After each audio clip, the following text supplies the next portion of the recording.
সব বড় লোকরা ছেলে মেয়ে খাওয়ার জন্য মারে, আর আমি খাবার দিবে না করে মারি দেয়। এটা ওটা চায়, ভালো খাবার চাই দিতে পারিবে। আমার নাম মোসাম্মদ মনিজা খাতুন, বাসার ঘর সিরাজগঞ্জ, দেশের বাড়ি। ওই দুটো ছেলে মেয়ে থ্যালাসেমিয়া রোগী দেখে আমি আসছি। মেয়ের বয়স 12 বছর আর ছেলের বয়স 8 বছর।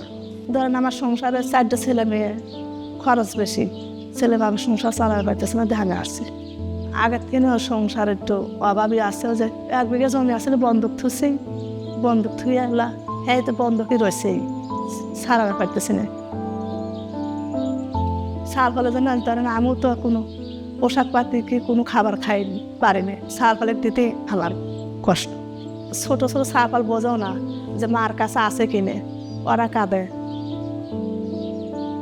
আমার বাবা তো কয় যার চিকিৎসা করে না, তোমার সংসার শেষ হবে এ রোগী বলে বাঁচে না। তা আপনারা যা কন করবেন, আমি বাবা কীভাবে থাকবো? আমার ছেলে মেলা কিছু আমি পাইনি খাইনি, আমি ছেলে মেয়ে যেন আমার ছেলে মেয়েকে আগে বাঁচাই।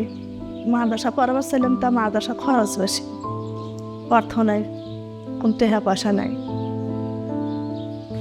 আমরা মরে যাই, যাবো চিকিৎসা করতে হতে, তোমার কোনো কিছু হইতেছে না, ঘর দৌড় দেওয়া হইতেছে না। আমার যে মেয়ে কয় ওই থ্যালাসেমিয়া ফাউন্ডেশন থেকে জাকাত হিসেবে নিচে দেখে আমি ছাড় এতদিন বেঁচে আছে, তাছাড়া বেঁচে থাকলে।